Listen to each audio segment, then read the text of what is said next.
Hey guys, welcome back to my YouTube channel. Today I'm going to be doing another tier list, and this one's going to be on Golden Boy Award winners. A lot of you guys who are longtime followers of mine on TikTok may have seen that I did a series similar to this on my TikTok like 4 months back, and I'm doing it here again on YouTube because I wanted to do it like more in-depth, like longer content, which obviously YouTube allows for, and also because on TikTok I didn't make a tier list, and this one's going to be a tier list, so this is way more fun in my opinion.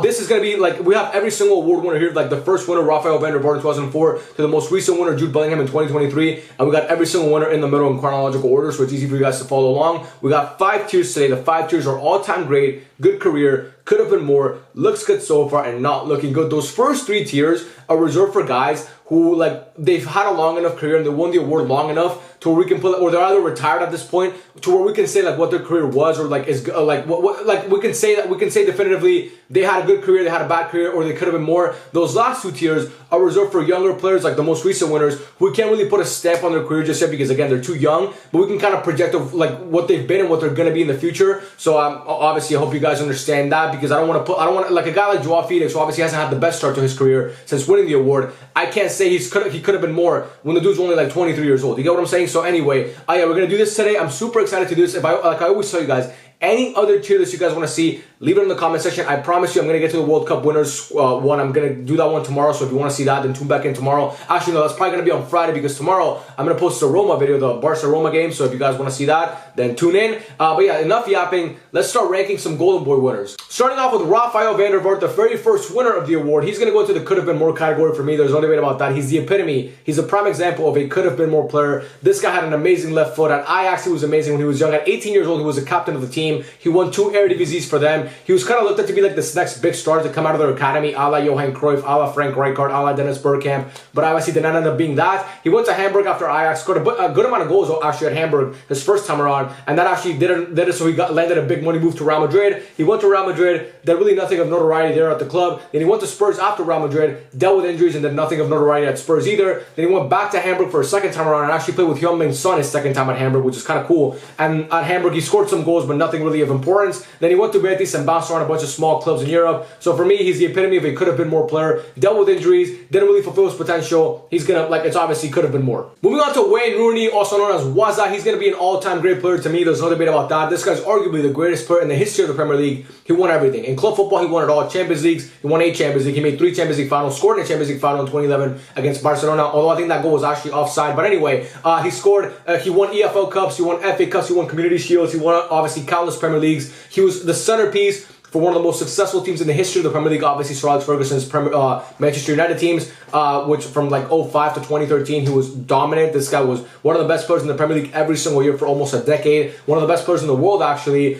England fans will tell you that he underachieved on the national team. That very well could be true. But what I will tell you guys is that almost that whole generation of England teams actually underachieved. And this guy, actually, if you go look at him at Everton when he was 16 years old, he was fucking insane, bro. He was bodying grown men, just toying with them. He scored a great goal past David Seaman at Goodison Park as a fucking teenager. That landed him a big money move to Man United. And his first game for Man United in the Champions League, his debut, he scored a fucking hat-trick. Wayne Rooney was a fantastic, fantastic player. When you're the all-time top goal scorer for the biggest club in England and the all-time top goal scorer for the English national team, you're an all-time great player in my book. Moving on to Messi. Of course, Messi's going to be an all-time great player. I mean, there's no debate about that. I'm not going to spend any time on Messi. He's the GOAT. Moving on to Cesc Fabregas. He's going to go into the good career category for me. Cesc Fabregas, when I think of that golden era of Spanish midfielders, I think of Iniesta, I think of Xavi, I think of Xavi Alonso, I think of Sergio Busquets, I think of David Silva, and then I think number 6, I think of Cesc Fabregas. He was a very, very good player. I just don't think he's in the same tier as Messi and Wayne Rooney. Now, internationally, he won every trophy. He won Euros, he won World Cups. He actually won 2 Premier Leagues with Chelsea, never with Arsenal, but he won 2 Premier Leagues with Chelsea, that Conte year and that Jose Mourinho year as well, when he went back. Not went back, but when he left Barcelona and went to Chelsea. At Barcelona, he won a La Liga. He never won a Champions League with us. At Arsenal, he made a Champions League final. He was a starter for that team in 06, that obviously ended up losing to Barcelona in Paris. Him and Van Persie were a great partnership. He was a great creative midfielder, a fantastic passer. His range of passing was second to none, had insane vision. But to me, he's not in the same tier as Messi and Wayne Rooney. So for that, he's going to be in good career. Never, like, he would never be in the could have been more, because this guy had an amazing career, but just not an all-time great in my opinion. Moving on to Sergio Kun Agüero, he's going to be an all-time great player for me. Kun Agüero was a guy that dealt with a lot of injuries in his career. He was barely, like he had stretches where he was never healthy, but when he played, this guy fucking produced. At Atletico Madrid, who's a fantastic player. Then he goes to Man City and becomes their all-time top goal scorer. He scores the goal, the most famous goal, honestly, in the history of the Premier League, to win Man City their first Premier League in their fucking history, which is insane to this day. This guy's goal ratio, like he's a top 5 goal scorer in the history of the Premier League, and his goal ratio is actually than every single guy in front of him, whether it's Shearer or Harry Kane. He has a better goal ratio than both of those guys. He won countless Premier Leagues with Pep Guardiola and Man City. Also won one with Pellegrini and Mancini as well. He was a fantastic player. Never won a Champions League. Never won an international trophy. I mean, he won the Copa America, but never really played on that team. There was not part of the team that won the World Cup. He had retired by then. And internationally, he kind of underachieved. But the reason why he underachieved with Argentina is because he got to all these major tournaments kind of like injured from like the season at Man City. He dealt with a lot of injuries, bro. Believe it or not, Sergio Aguero was injured a lot of the time. If you go look at his time at Man City, he was missing months at a time. And unfortunately for him, when it got to like playing international football, it was just like the years he was like injured the most. So for that reason, he's going to be an all-time great player for me. When I think about the greatest strikers of this generation, I think about Suarez, I think about Benzema, I think about Lewandowski, and then I think of Aguero, kind of at number 4 along with Zlatan and Harry Kane. He's like in that tier, but he's still good enough to me to be in that same tier as Messi and as Wayne Rooney. Moving on to Anderson, the Brazilian star that honestly should have been so much more.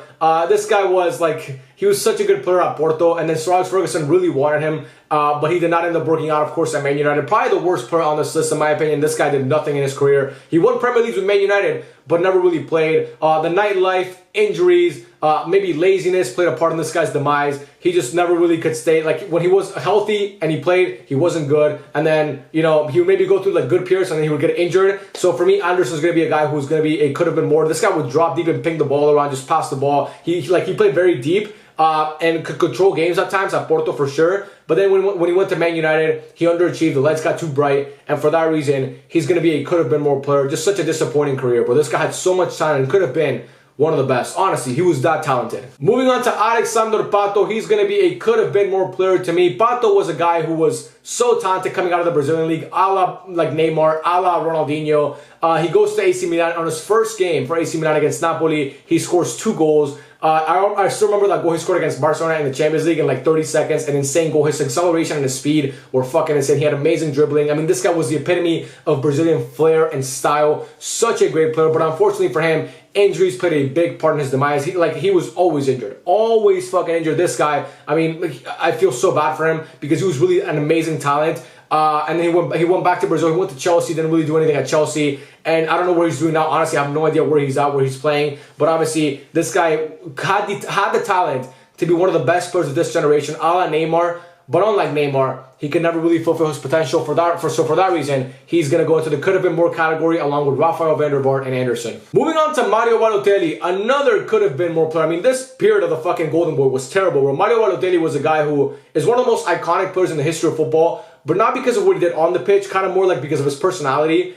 He was just he was a funny player. But I mean, this guy, we all remember those 2 goals, the brace he scored against Germany in the Euro in 2012. 2 amazing goals, by the way. That fucking volley is still like engraved in my memory. That volley was so nasty. He obviously played for some big teams. He played for Inter, won a Champions League with Inter. That year they won the treble with Mourinho, AC Milan, Liverpool, Man City. But Mario Balotelli dealt with injuries, his attitude sometimes too, and also because racism ruined this guy, bro. This guy got racially abused at almost every single country he went to and every stadium he went to, and he's a human being, and of course it's going to get to his head. And I really feel bad for him, for Mario, because of that, because those are things that aren't football related. I mean, it's not injuries, it's not none of that. It's fans that are so fucking sad and they're so pathetic that they feel they need to racially abuse a player. And that obviously, I mean, it gets to his head, and it should, because, like I said, he's a fucking human being. The why always me celebration at Liverpool, he didn't really do anything there. The most memorable thing he did at Liverpool was get into a fight with Jordan Henderson over who should take a penalty. But for me, Mario Balotelli, injuries, racism, which played a big part in it, and also the fact that sometimes his antics were a little too much,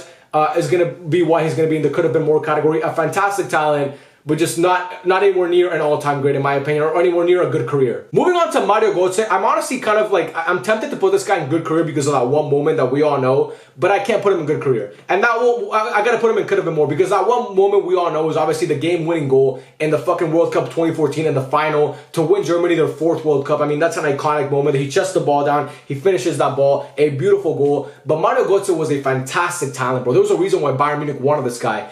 And there was a reason why he was on that German team, because why he got called up for the World Cup, because he was that talented. And I don't think one moment can define your whole career. I really don't. Even though it's a huge moment, it's winning a World Cup, which is the biggest like competition in sports. I think Mario Götze, he was very good for Dortmund on that under Jurgen Klopp. Obviously, those teams with Gundogan and Marco Reus and Robert Lewandowski, Mats Hummels and Piszczek and Weidenfeller.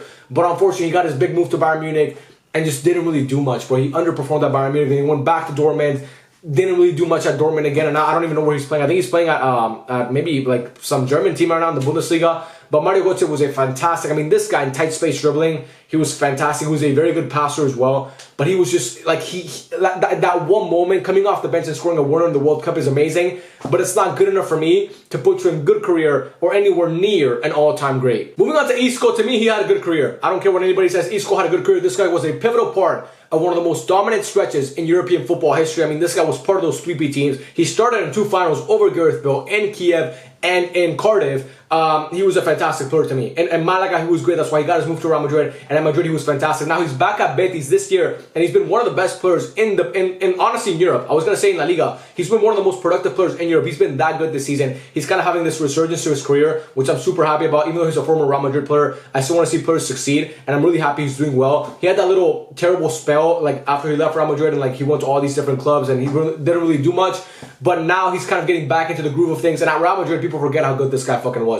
An amazing dribbler, bro. Such a good dribbler. He could control the pace of games. Like he was the epitome of a Spanish midfielder, a la Iniesta, where he could just dribble past players and just progress the ball forward. A fantastic, fantastic player. When you win 3 or I think it's 4 Champions Leagues, and you're a pivotal part for 2 of those teams or 3 of those teams actually, there's no way I can say you underachieved or you had I can't say you had an all-time great career, but he definitely had a good career. He has a better trophy cabinet than when it comes to club football, of course, than Cesc Fabregas. Now, was he a better player? Honestly, in their prime, it might be debatable. But for me, he's in that same tier as Cesc Fabregas. So there's no debate about that. Moving on to Paul Pogba. Paul Pogba, to me, is going to be in the could have been more category, and I'm going to tell you why. This guy was amazing at Juventus, almost won a treble with them. He won a World Cup and scored in a World Cup final. And his time at Juve with Pirlo and Vidal, he was insane. Honestly, could have been there was a point where he was the best midfielder in the world, who was in the argument for that. An amazing shot, a great passer, such a physically imposing player. But Paul Pogba had the ability, he had the potential to be one of the greatest midfielders in the history of this game. He had that potential. He was that good of a player. If you watch this guy at Juventus, you know how fucking good he was. And then he went to Man United. And look, I'm not saying it was all his fault, because it wasn't his fault. Coaching and also circumstances had a lot to do with it. But he was never really that productive at United. He had seasons where he was good. He had that one season with Mourinho where he was decent, but then he would fall off and get injured and kind of not perform. And he kind of fall in love with the fans. Now he's back at Juventus. He has this whole PED thing. He got injured, and who knows if we'll ever see him play again. But for me, Paul Pogba is a guy who I really think like it eats me up inside, because I'm such a huge fan of Paul Pogba. Honestly, he was one of my favorite players growing up. Even though he played for Juventus, and obviously I'm a Barca fan, watching him play was a privilege. Honestly, he was that good of a player. But I can't put him in good career. He could have been one of the best players in the history, best midfielders in the history of football, and he unfortunately, because of injuries and also because of circumstances, cannot do that. So for me, he's going to be in the could have been more category, along with Mario Götze and Mario Balotelli and Pato, all these different guys who had that potential, but never really fulfilled it to the max. I mean, Mario Götze also won a World Cup. That doesn't mean he had a good career. Moving on to Raheem Sterling. He's going to go into the good career category for me. Raheem Sterling was one of the best wingers in the Premier League for a prolonged period of time. 101, this guy was fucking deadly. He was a pivotal part for those Man City teams that won Premier Leagues. Never won a Champions League. Now he's obviously at Chelsea, playing really well this season actually. For the England team, he's actually kind of been a bright spot for them in some tournaments that they played, obviously in the World Cup 2018 and in the Euro in 2020. He was very, very good for them. At Liverpool, he was very good. I mean, there's no way I can say that Raheem Sterling could have done more. This guy was that good for a long period of time. Go back and look at Raheem Sterling's season in 2017-2018 and go look at how good he was. Or 2018 and 2019 and go look at how good he was. I mean, this guy, sometimes he fell out of favor with Pep, but then he came back and just produced every single time. And when you win that many Premier Leagues, and when you're a pivotal part to those teams, and you're also a fantastic player, amazing pace, finishing was very good, and a fantastic one-on-one player, I gotta put you in the good career. I mean, there's no debate about that to me. Anthony Martial. You can't even see his face because it's cut off, but he's gonna be a could have been more player for me, bro. There's so many players here that play for United that could have been more, like Anderson and fucking Paul Pogba and now Anthony Martial. But I mean, like Anthony Martial, he scored in his debut. You know, welcome to Manchester, Anthony Martial. We all remember that Martin Tyler commentary. But unfortunately, Anthony Martial, due to injuries and just lack of playing time, has not been able to fulfill his full potential since he got that big money move to Man United. A very good player. I mean, in the 1920 season, he was very good when he could stay healthy.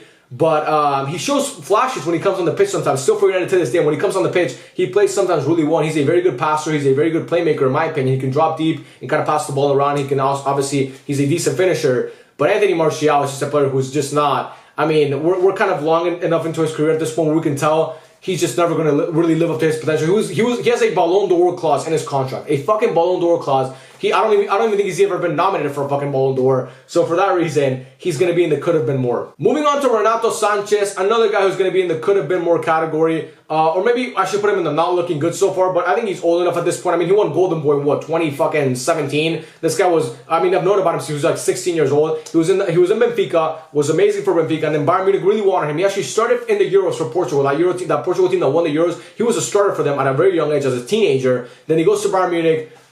Never really did anything. Then he went to Lille and actually won a Ligue 1 with Lille that year that they won the title in 1920, I'm pretty sure, or 2021, whatever year they won the title. He was part of that team, and then he went to PSG, and he really didn't do much there. Renato Sanchez, yeah, he's gonna be a could have been more player. There's no debate about that. Moving on to Kylian Mbappe, I'm gonna do it, bro. He's an all-time great player to me. To me, he's a better player already than Sergio Aguero. This guy is an all-time World Cup performer, only 24 years old. He's honestly one of the most talented and best players that I've ever seen. Honestly, he scored a hat-trick in a World Cup final. He won a World Cup as an 18-year-old. He's won Ligue 1s. Obviously, like it's like the French league, so no one really cares. But he's an all-time Champions League performer as well. I mean, this guy always shows up in the Champions League. He can score in a variety of ways. He's a fantastic playmaker, a fantastic dribbler, one of the most talented players that I've ever seen. If this guy retired today, he would still, in my opinion, be one of the best players that I've ever seen. So there's no debate about it to me. I'm putting Kylian Mbappe in the all-time great tier already. And when you look at the guys below him, I don't think you can make a single argument that Isco, Raheem Sterling, or Cesc Fabregas have had a better career or are better players than Kylian Mbappe. So to me, he's already an all-time great. I don't even think it's premature. He's an all-time great player already. Some people might disagree with that. But to me, like I said, just when you look at this guy's career arc, it's amazing, bro. Very few people have this career arc at this young of an age. Moving on to Matthijs de Ligt. I'm going to put him in the looks good so far category. Obviously, he was the captain of Ajax, that Ajax team that made the Champions League semifinal and obviously lost to Tottenham, the Lucas Moura game, of course. And he was fantastic for Ajax. Then he goes to Juventus. Wasn't really actually bad for him. He had a very good time at Juventus, but like he kind of fell out of form in like his latter years or his last year there. Then he goes to Bayern Munich, and now he doesn't really get consistent playing time as a starter, but he plays games for them. He's a very, very good player. To me, one of the best center backs, a top 15 or 10 center back in the world, in my opinion. So for me, I can't say he's not looking good. I can't say he could have been more. I also can't say because obviously, like I said, he's too young, that he's had a good career or an all-time great career, not even close to that. But to me, Matthijs de Ligt is a very serviceable and talented center back, and any team in Europe would be happy to have him. So for that reason, I'm going to put him in the looks good so far. Moving on to Joao Felix, not looking good so far. I mean, this guy, Benfica, was amazing. Then he goes to Atletico Madrid, then nothing at Atletico Madrid. I mean, those years that he was there were kind of pitiful, honestly. Then he went to Chelsea on loan, then nothing at Chelsea. Now he's at Barca. He's had some bright spot for us, but it's not good enough to put him in the looks good so far category to me. I mean, Joao Felix is a guy who he's very talented. I see him while he's at Barca. He's very talented. He can play make. He can dribble. He can shoot the ball. His finishing needs a little bit of working on, but still, he's a decent finisher. But I hope that he does good this season for Barca. I mean, if he wins the Champions League or something, or he becomes like La Liga top goal scorer, I'll put him in the looks good so far category. But from what I've seen at Atletico and at Chelsea, and what I like his short time at Barca at this point, he's had a couple good games, but not really he hasn't put like 4 or 5 games consistently of like great performances. For that reason, he's gonna go not looking good. Moving on to Erling Braut Haaland. I'm doing it, bro. I'm doing it. Actually, I'm gonna put him in the good career. I don't think he's quite the level of Kylian Mbappe, but this guy's fucking insane. Golden Boot winner, top 2 in Ballon d'Or. Scored a bunch of goals for Salzburg, scores goals for Norway, scored goals for Man City, broke the Premier League all-time goal scoring record in a single season and won in like his first season at the club. I mean, this guy's fucking insane. A fantastic finisher. People say he's a tap-in merchant.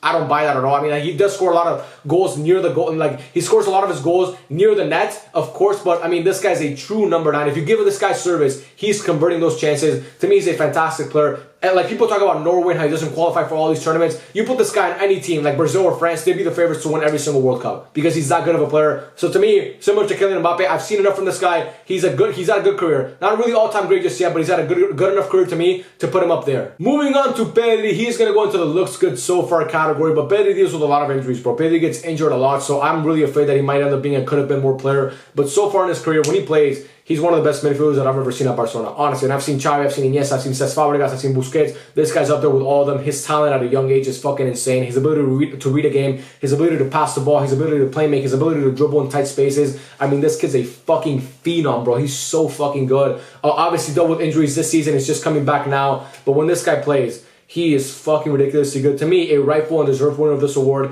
One of the best youngsters in the world. To me, I would not want to have any other player, any other midfielder, young midfielder in the world other than Pedri on my team. And I'm super happy he plays for Barca. Obviously, we're going to see how he deals with injuries going forward in his career because he's been injured every single season as a pro. But to me, Pedri, if he stays healthy, there's no doubt in my mind he's going to be one of the greatest midfielders to ever play this game. I truly believe that. Moving on to another one of my Barca boys, Gavi. He's also going to go into the looks good so far category. Of course, he just recently tore his ACL. Prayers to Gavi, bro. I fucking love you. I hope you come back healthier than ever. I mean, it's just so disappointing to me, the fact that this guy was playing in a fucking meaningless game for Euro qualifying when Spain already fucking qualified, and then he tears his ACL. Now he's going to be out for like 8 to 6 months or whatever, or even longer than that. It's just so disappointing, bro. This guy's such a promising player. I adore Gavi. When he plays, he's one of our best players every single time. People who don't really actually watch the game or don't watch Barca play or are just casuals or rival fans will say that this guy runs around and does nothing. This guy's an extremely physical player. He's a workhorse. He can pass. He can shoot. He can dribble. He can do it all. Similar to Pedri, this guy, if he stays healthy, he's going to be one of the best midfielders to ever play this game. Only 19 years old and already one of the leaders of Barcelona. I mean, that says it all. This guy is an amazing talent. An amazing talent. I fucking love Gavi. Get well soon, bro. But what he's done so far, he's looking good to me. And then finally, Jude Bellingham. Of course, he's going to go into the looks good so far category. I mean, Jude Bellingham has taken a new league by storm in his first season at Real Madrid. He's arguably, or not even arguably, he's been the best player in the world this season, or the most productive, along with maybe Kylian Mbappe. But Jude Bellingham plays in a much tougher league than Kylian Mbappe. I mean, this guy's insane. He's a box-to-box midfielder who can also finish like a fucking number 9. He can dribble. He scored 2 goals in El Clasico. His clutch gene is insane. I make fun of him a lot on my TikTok, but here, like, obviously this is a YouTube exclusive. I think Jude Bellingham is a fantastic talent, bro. This guy is a fantastic talent. And Dortmund, who's great. He goes to Real Madrid for a big price tag, and he's living up to that hype. A great player. I mean, this guy, there's nothing he can't do. If he stays healthy, similar to Pedri and Gavi, he's going to be one of the best players to ever play this game. He's going to win a Ballon d'Or at some point in his career. I'm sure of that. Maybe he'll win one next year because Real Madrid, I mean, he has a chance now because Vini's injured. He has, like, Tchouaméni's injured, Camavinga's injured. If he carries this Real Madrid team to a bunch of wins, I mean, he's going to win that Ballon d'Or, and he would deserve it because he's been that good this season. So to me, Jude Bellingham is going to fall into that category. And yeah, that, guys, is the end of the tier list. I hope you guys enjoyed it. You guys can see all the tiers right here. I think I did a pretty good job. Obviously, you guys can let me know your disagreements or the things that you don't like, or like changes in the comment section. But I think this is pretty good. And yeah, I love every single one of you. Thank you for watching, and I'll catch you guys on the next video. Peace out.